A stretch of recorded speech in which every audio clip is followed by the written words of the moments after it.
नमस्कार, welcome to सरल astro. आइए समझते हैं कि क्या होता है भ्रुकूट दोष, क्यों जरूरी है भ्रुकूट दोष का निदान, और इसको समझते हैं कि भ्रुकूट कितने प्रकार के होते हैं और इनके उपाय क्या हैं। इस विषय पर चर्चा करते हैं, तो बने रहे वीडियो के अंत तक। मैं आपको बताता हूँ भ्रुकूट दोष से जुड़ी हुई सारे तथ्यों को।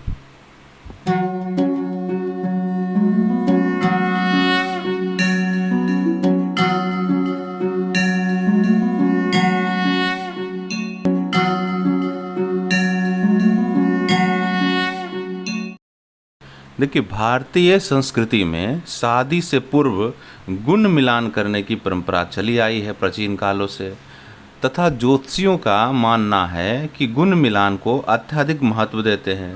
समानतः ज्योतिष कुंडली मिलान के क्रम में यदि भ्रुकूट दोष बन रहा है तो शादी नहीं करने की सलाह देते हैं। हालांकि केवल एक दोष के आधार पर कभी भी शादी ना करने की सलाह नहीं देनी चाहिए, क्योंकि ऐसे अनेक दंपति हैं जिनके कुंडली में भ्रुकूट दोष है, फिर भी सुखमय दाम्पत्य जीवन व्यतीत कर रहे हैं। अतः विवाह आदि के लिए कुंडली मिलान की प्रक्रिया में केवल गुण मिलान कर लेना ही पर्याप्त नहीं है। यदि ज्योतिषी ऐसा करते हैं तो उचित नहीं है। ऐसा करने से ही ज्योतिष को और ज्योतिषियों के प्रति अविश्वास पैदा होता है। अतः विवाह के संबंध में कोई निर्णय लेने से पहले लड़का और लड़की की कुंडली में ग्रहों की स्थिति, उच्च नीच, योग इत्यादि पर विचार करके ही शादी करने की सलाह देनी चाहिए। आइए अब अपने विषय पे आते हैं, जिस विषय पे मैं चर्चा करने जा रहा हूँ। देखिए, समझते हैं कि भ्रुकूट दोष क्या है। इस विषय पे चर्चा करते हैं कि भ्रुकूट दोष कितने प्रकार के होते हैं, भ्रुकूट दोष क्या होते हैं और इसके निवारण क्या होने चाहिए, इस विषय पे भी चर्चा करेंगे। तो देखिए, समझते हैं कि भ्रुकूट दोष क्या है। अगर पुरुष और स्त्री के कुंडली में चंद्रमा छठे आठवें, नवम पंचम या द्विद्वादश का संयोजन कर रहा है, तब भ्रुकूट दोष का निर्माण होता है। इसे एक उदाहरण के माध्यम से समझते हैं कि देखिए, अगर पुरुष की कुंडली में चंद्रमा मेष राशि में है और महिला की कुंडली में चंद्रमा कन्या राशि में है, तो पुरुष की कुंडली से महिला की चंद्रमा राशि जो है वो छठे आठवें का संबंध बनाएगी और भ्रुकूट दोष का निर्माण करेगी। इसी तरह अगर स्त्री का चंद्रमा नर के चंद्रमा से नवम पंचम का संबंध बना रहा है तो भी भ्रुकूट दोष का निर्माण होगा।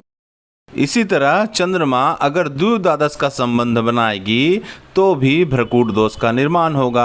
देखिए, भ्रुकूट दोष में स्वास्थ्य में गंभीर समस्याएं पैदा करता है। अगर आपके छठे आठवें का संबंध का भ्रुकूट दोष बन रहा है तो ये स्वास्थ्य में गंभीर समस्या आपको दे सकता है। अब नवम पंचम का अगर भ्रुकूट दोष निर्माण हो रहा है तो संतान जनित समस्याएं आपकी हो सकती है, और अगर द्विद्वादश का भ्रुकूट दोष हो रहा है तो वित्तीय समस्या, आपको आर्थिक समस्याएं जो है वो आपको ये भ्रुकूट दोष दे सकते। आइए अब समझते हैं कि भ्रुकूट दोष का दाम्पत्य जीवन पर क्या प्रभाव पड़ता है। देखिए, जन्म कुंडली में 3 प्रकार के भ्रुकूट दोष बनता है, जिसकी चर्चा मैंने बताई। देखिए, मुहूर्त चिंतामणि में इसके दाम्पत्य जीवन में आने वाले प्रभाव के संबंध में कहा गया है। अर्थात षडाष्टक अगर आपके चंद्रमा है, छठे आठवें का संबंध अगर बन रहा है और भ्रुकूट दोष का निर्माण हो रहा है तो इसमें एक की मृत्यु के बारे में ही बताया गया है, पर इसको आप मृत्यु पे ना लेकर के लड़ाई झगड़े के रूप में आप ले सकते हैं। और अगर नवम पंचम का भ्रुकूट दोष निर्माण हो रहा है तो संतान उत्पत्ति में समस्याएं बताई गई है मुहूर्त चिंतामणि के अंदर।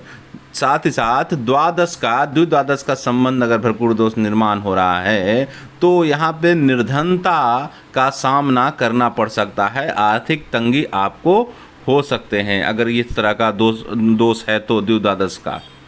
आइए अब इसके परिहार के विषय में बात करते हैं कि अगर भ्रुकूट दोष हो रहा है तो इसका परिहार क्या होना चाहिए। देखिए, भ्रुकूट मिलान में 3 प्रकार के दोष मैंने बताया आपको, जैसे षडाष्टक दोष होता है, नवम पंचम का दोष होता है, साथ ही साथ द्विद्वादश का दोष होता है। इन तीनों दोषों का परिहार भिन्न भिन्न प्रकार से होता है। तो देखिए, षडाष्टक परिहार के बारे में बताते हैं। अगर चंद्रमा आपके छठे आठवें से संबंध बना रहा है तो क्या परिहार करना चाहिए। देखिए, यदि वर वधू में मेष वृश्चिक, वृष तुला, मिथुन मकर, कर्क धनु, सिंह मीन या कन्या कुंभ राशि है, तब यह मित्र षडाष्टक होगा। अर्थात इन राशियों के स्वामी ग्रह आपस में मित्र होते हैं, इसलिए मित्र राशियों में षडाष्टक उतना बुरा नहीं माना गया। और इसके दूसरी पहलू पर चर्चा करते हैं कि यदि वर वधू की चंद्र राशि स्वामियों का षडाष्टक शत्रु वैर है, मतलब अगर षडाष्टक जो है वो शत्रुता रखता है, जैसे वर का मेष राशि हो और कन्या पक्ष की कन्या राशि हो, तो ये दोनों एक दूसरे से बैर रखते हैं। मंगल हो गया मेष राशि का स्वामी और कन्या राशि का स्वामी बुध हो गया, ये दोनों नैसर्गिक शत्रु हैं। तो यहाँ पे परिहार करना चाहिए, उपाय करना चाहिए। अब देखिए, मेष कन्या, वृष धनु, मिथुन वृश्चिक, कर्क कुंभ, सिंह मकर तथा तुला मीन राशियां आपस में शत्रु षडाष्टक होता है, तो इसका पूर्ण से त्याग करना चाहिए आपको कुंडली मिलान के समय। यदि तारा शुद्धि, राशियों में मित्रता हो, एक ही राशि हो या राशि का स्वामी ग्रह समान हो, तब भी षडाष्टक दोष का परिहार हो जाता है। अब बात करते हैं नवम पंचम परिहार के बारे में। अगर आपके कुंडली में नवम पंचम का दोष है, भ्रकुट दोष है, तो उसे क्या परिहार करना चाहिए? देखिए, नवम पंचम दोष का परिहार भी शास्त्रों में अच्छा दिया गया है। जब वर वधू की चंद्रमा राशि एक दूसरे से 5-9 अक्ष पे स्थित होती है, तब नवम पंचम का दोष होता है। देखिए, नवम पंचम परिहार, यदि वर की राशि से कन्या की राशि 5वें स्थान पर पड़ी रही हो, तो कन्या की राशि से लड़की की राशि 9वें स्थान पर पड़ रही हो, तब यह स्थिति नवम पंचम की उतना बुरा नहीं मानी जाएगी। देखिए, जैसे मीन और कर्क, वृश्चिक और कर्क, मीन और कर्क और वृश्चिक और कर्क, मिथुन कुंभ, कन्या मकर, यह चारों नवम पंचम दोषों का त्याग करना चाहिए। यदि वर वधू की कुंडली में चंद्र राशि या नवांशपति मित्रता परस्पर मित्र हैं, तब भी नवम पंचम का परिहार हो जाता है। अब समझते हैं कि दूध द्वादश का अगर आपको भ्रकुट दोष का निर्माण हो रहा है, तो इसमें कैसे परिहार करना चाहिए। देखिए, लड़के की राशि से लड़की की राशि दूसरे स्थान पर जब होती है, तो लड़की की धन की हानि होती है, लेकिन 12वें स्थान पर जब होता है तो धन लाभ कराने वाली होती है। तो दूध द्वादश के योग में वर वधू के राशि स्वामी आपस में मित्र हैं, तब इस दोष का परिहार हो जाता है। मतांतर से सिंह और कन्या राशि द्वितीय द्वादश होने पर भी इस दोष का परिहार हो जाता है। देखिए, भ्रकुट दोष का अब निदान के बारे में बात करते हैं कि कैसे निदान किया जाए इस भ्रकुट दोषों का। देखिए, वर वधू दोनों की जन्म कुंडली में चंद्रमा मेष वृश्चिक, वृष तुला राशियों में होने से षडाष्टक की स्थिति में भी भ्रकुट दोष नहीं माना जाता, क्योंकि मेष और वृश्चिक राशियां का स्वामी मंगल है तथा वृष और तुला राशि का स्वामी शुक्र है। अतः एक ही राशि के होने के कारण दोष सामान्य हो जाते हैं, प्रभाव कम देते हैं। इसी प्रकार वधू की कुंडली में चंद्रमा मकर कुंभ राशि में हो तो भ्रकुट दोष का निर्माण कम हो जाता है, क्योंकि ये एक दूसरे से द्विद्वादश संबंध रखते हैं।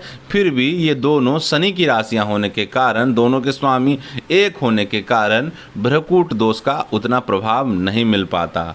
इसी तरह बात करते हैं कि यदि दोनों की कुंडली में नाड़ी दोष नहीं है, तो भ्रकुट दोष होने के बाद भी इसका प्रभाव कम हो जाता है। यदि कुंडली मिलान में ग्रह मैत्री, गण दोष तथा नाड़ी दोष नहीं है और भ्रकुट दोष है, तो भ्रकुट दोष के प्रभाव कम हो जाते हैं। तो इस तरह मैंने चर्चा की भ्रकुट दोष के बारे में। तो आगे भी बने रहें, ज्योतिष के और नए सूत्र मैं आपके साथ साझा करता रहूँगा। तब तक के लिए मैं आपका धन्यवाद करता हूँ।